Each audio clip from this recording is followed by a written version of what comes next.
Baik, Bismillah, Assalamualaikum warahmatullahi wabarakatuh. Eh, ya, ya apa ya? Ya kita ketemu lagi lah ya dalam pembelajaran PPKN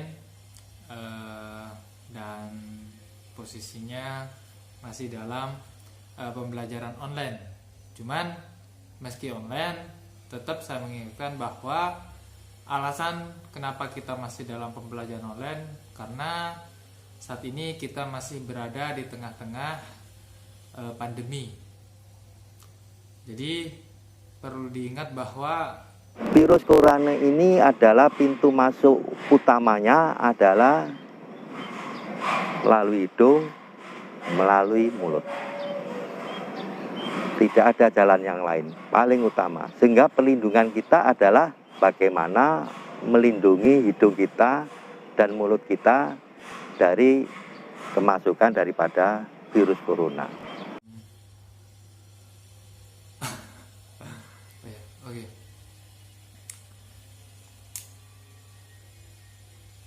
Ya, jadi anak-anak, sebelum kita masuk pembelajaran, yang ingin saya sampaikan terlebih dahulu bahwa saya tidak ingin kehilangan. Lah sing tak wedeni iki malah iki sekolah ora mlebu ki. Kowe lulus SD, coronane 3 tahun. Mak cegah ki munggah terus to. SMA lho ki kok. Ning pola pikire ijek SD. Nanti akan muncul generasi blank. Ini yang ditakutkan. Lah setiap kali dirembuk putrane kan sekolah, mau ndak ketularan corona. Padahal sekolah karo dolan iki ketularan coronane gede mana?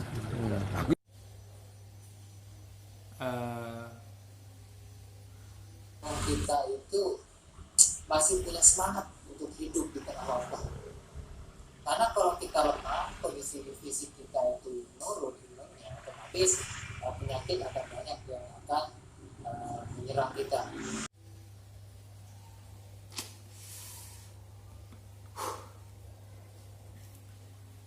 Ya, anak-anak, sebelum kita masuk pembelajaran, saya ingin mengingatkan bahwa kenapa kita masih dalam pembelajaran online, karena lagi-lagi kita masih berada di tengah-tengah pandemi, di mana kita masih dibatasi segala aktivitas yang seharusnya itu tidak ada gitu loh. Yang seharusnya kita bisa berbuat apa saja, tapi karena adanya pandemi, semua aktivitas kita serba terbatas atau dibatasi karena memang itu demi diri kita atau demi kelangsungan hidup manusia lah.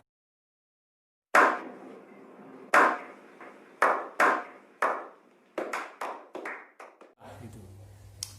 Karena kita kalau berbicara kehidupan kan kita semua punya masa depan gitu loh. Jadi masa depan itu akan kita capai kalau kita itu mampu bertahan dalam melewati semua ya lika-liku hidup atau cobaan atau rintangan. Ya itu bisa kita atasi kalau kita masih bertahan gitu. Bukan menyerah ya. Jadi kalau menyerah ya udah selesai gitu. Tapi ini masih dalam selalu berusaha untuk bertahan di tengah wabah pandemi ini. Nah, itu penting gitu.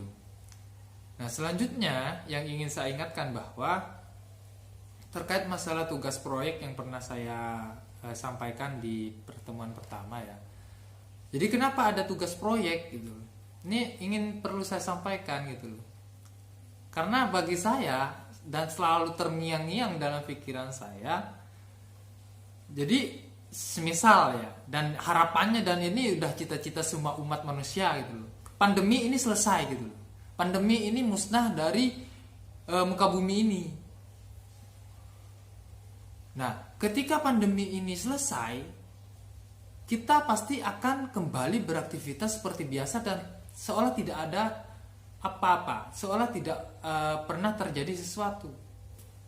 Kecuali satu, kita pernah menggoreskan sebuah sejarah di saat pandemi. Salah satunya yang udah pernah saya sebutkan tadi, yaitu ya dengan tugas proyek gitu loh.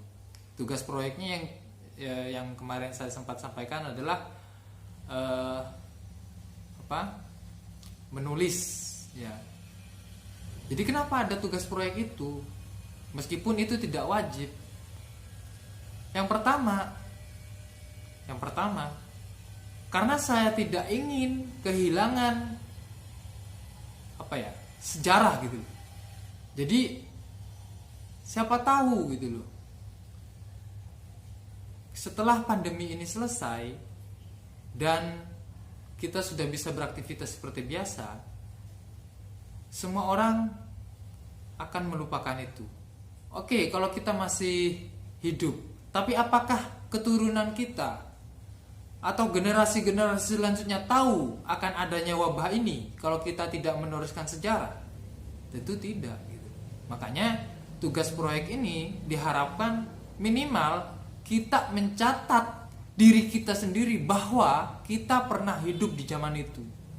Meskipun pada saat ini kita masih berada di dalamnya, tapi dengan begitu kita menorehkan sejarah bahwa kita berada di dalam kondisi di mana kita itu serba terbatasi gitu loh, dengan adanya wabah itu. Kalau kita tidak menulis, lalu dengan apa kita akan membuktikan kalau kita benar-benar hidup di tengah-tengah pandemi? Semisal kita sudah berkeluarga, atau anak-anak ini, kalian semua ini nanti sudah berkeluarga, sudah hidup, pandemi sudah tidak ada, terus bercerita sama anaknya. Ya, wahai anakku, bapak atau saya dulu pernah hidup di zaman dimana orang-orang serba tertekan, gitu, serba dibatasi hidupnya. Tidak seperti yang kamu rasakan saat ini, dimana kita beribadah di rumah, bekerja dari rumah, belajar juga dari rumah. Jadi pada saat itu semua orang itu diusahakan di rumah semua, dan beberapa negara itu melakukan lockdown atau tidak melakukan perjalanan antar negara gitu. Terus anaknya tanya, masa Pak? Bukannya hidup saya ini enak-enak saja? Di zaman Bapak masa ada kayak gitu? nah kalau semisal ditanya seperti itu, apa buktinya gitu loh? Masa kita menyuruh anaknya untuk membrowsing atau mencari sesuatu di internet?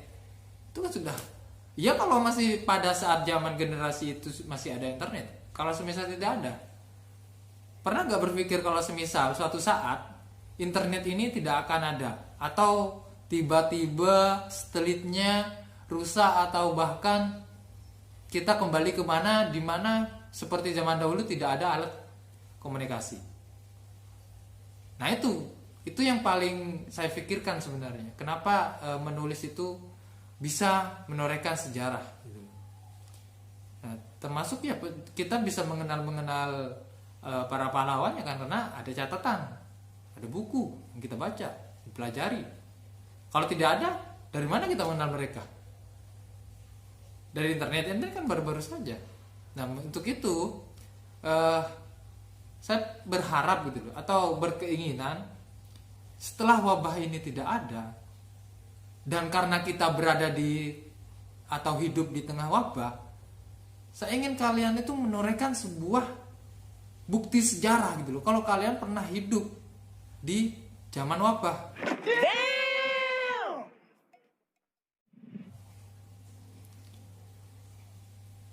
Jadi kalau semisal itu sukses, saya yakin ya kita luar biasa kita lah. Kita termasuk orang-orang yang berkarya di saat kita tertekan, terbatasi, atau kita tidak punya pilihan gitu selainnya memang menuruti apa yang menjadi keputusan pemerintah gitu. Kan luar biasa, kita bisa berkarya di tengah-tengah kondisi di mana kita serba terbatasi. Ya begitulah ya, kenapa saya minta proyek gitu loh. Tapi kan lagi-lagi proyek itu tidak mengikat atau memaksa lah siapa yang mau gitu loh kan. Dan ini alhamdulillah kemarin sempat ya sekitar berapa anak lah. Tapi saya tidak mau mempermasalahkan itu. Nah, yang menjadi masalah adalah ketika kita tidak menorehkan sebuah sejarah di tengah kondisi kita yang seperti ini.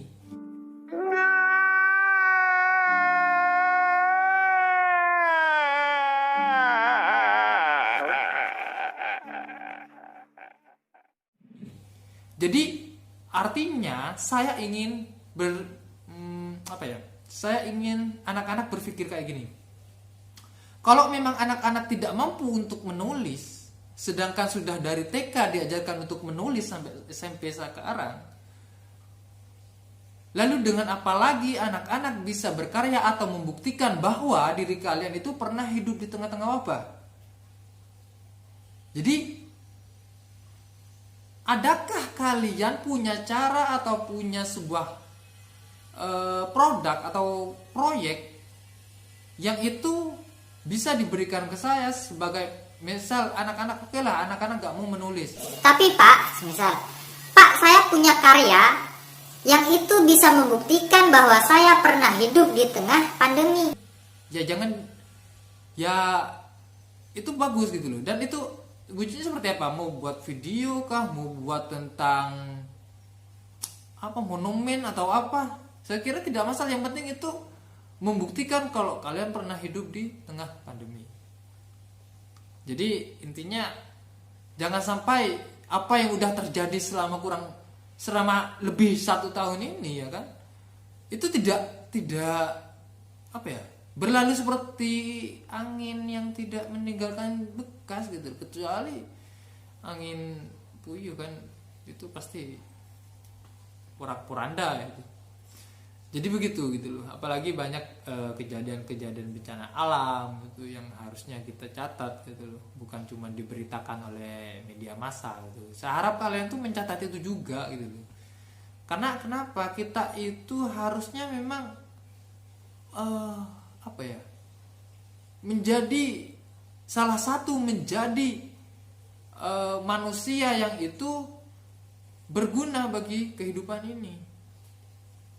Jadi minimal keberadaan kita tuh memberikan sebuah informasi kepada generasi bangsa selanjutnya atau generasi manusia selanjutnya.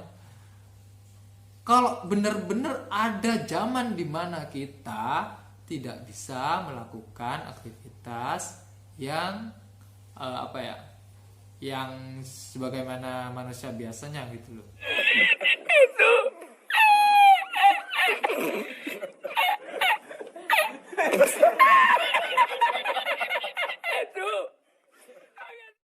Jadi begitu. Oke, jadi bagi yang anak-anak tidak merasa berat dengan proyek menulis, saya tunggu proyek lainnya, entah itu apa saja gitu loh. Yang intinya itu menandakan bahwa kalian itu pernah hidup di tengah-tengah pandemi, gitu loh. Karena yang saya pikirkan itu bukan sekarang, tapi 10-50 tahun ke depan, ketika kita sudah tidak ada lagi di muka bumi ini. Dan jangka panjangnya adalah apa yang kita tulis, kalau itu sesuatu yang baik, itu akan menolong kita di kehidupan akhirat. Ya begitu gitu. Oke, selanjutnya kita masuk ke pembelajaran ya, karena ini ngomongin pandemi gak akan selesai ini. Dan tugas proyeknya ya begitu saja gitu kan. Oke, selamat belajar dan semangat. Dan ada tugas gitu loh. Tugasnya itu ada di video. Ada 3 soal. Nanti soal itu akan saya masukkan ke dalam video, dan jawabannya silakan anak-anak komentar di kolom komentar. Terima kasih. Dan tonton videonya sampai selesai, karena kalau kita belajar dengan penuh, insya Allah apa yang akan kita dapatkan itu juga utuh gitu. Kita semua tentu tahu bahwa Indonesia adalah bangsa yang memiliki masyarakat yang begitu beragam. Nah, kali ini kita akan membahas keberagaman masyarakat dalam bingkai Bhinneka Tunggal Ika bagian pertama.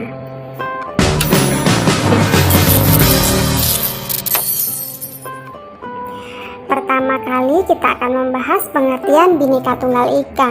Semboyan Bhinneka Tunggal Ika ini berasal dari buku Sutasoma karya Empu Tantular, seorang pujangga di kerajaan Majapahit. Bhinneka Tunggal Ika Tanhana Dharma Mangrua, yang berarti walaupun berbeda-beda tetapi tetap satu jua adanya, karena tidak ada agama yang tujuannya berbeda. Bhinneka Tunggal Ika ini dijadikan sebagai semboyan negara tertulis pada lambang Garuda Indonesia. Lambang negara dirancang oleh Sultan Hamid II di Pontianak yang kemudian disempurnakan oleh Presiden Soekarno. Diresmikan pada sidang Kabinet Republik Indonesia Serikat pada 11 Februari 1950.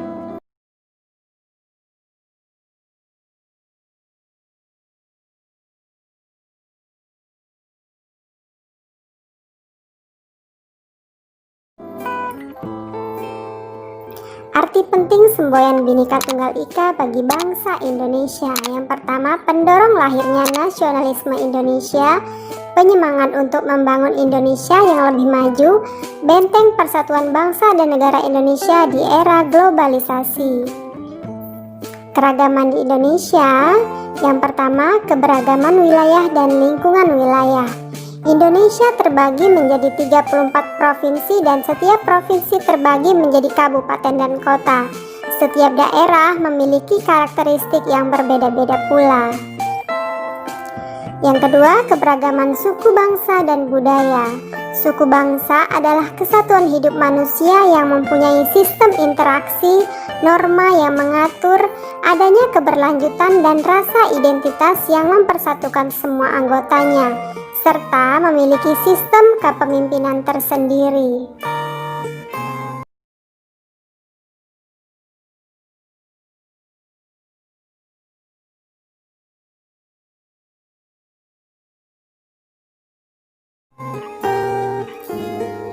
Berikutnya, identitas tersebut dapat dilihat dari yang pertama, tipe fisik, bahasa, adat istiadat, kesenian, sistem kekerabatan, batas fisik lingkungan.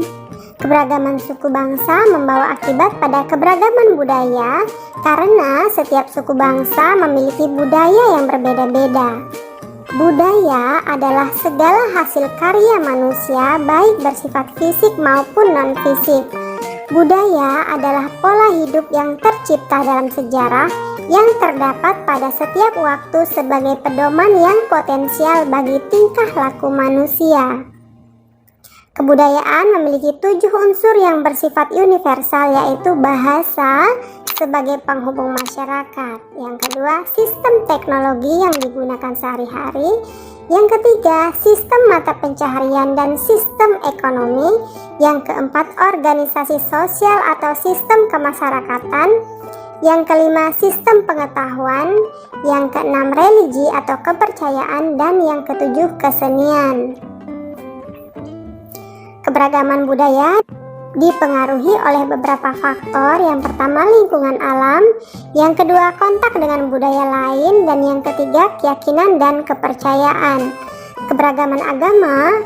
Agama adalah sistem keyakinan kepada Tuhan. Agama-agama yang diakui di Indonesia adalah Islam, Kristen, Katolik, Hindu, Buddha, dan Konghucu. Keberagaman ras. Ras berarti warna kulit. Keberagaman ras berarti keberagaman penduduk Indonesia yang didasarkan pada warna kulit dan ciri lain yang bersifat fisik. Secara umum, ras manusia dikelompokkan menjadi 5, yakni Negroid berkulit hitam dan rambut keriting, Mongoloid berkulit kuning langsat, rambut kaku dan bermata sipit, Kaukasoid berkulit putih, mata biru dan rambut pirang, Australoid berkulit hitam atau sawo matang, dan Khoisan Afrika Selatan. Keberagaman golongan. Golongan diartikan sebagai kelompok masyarakat dengan ciri-ciri dan aktivitas tertentu.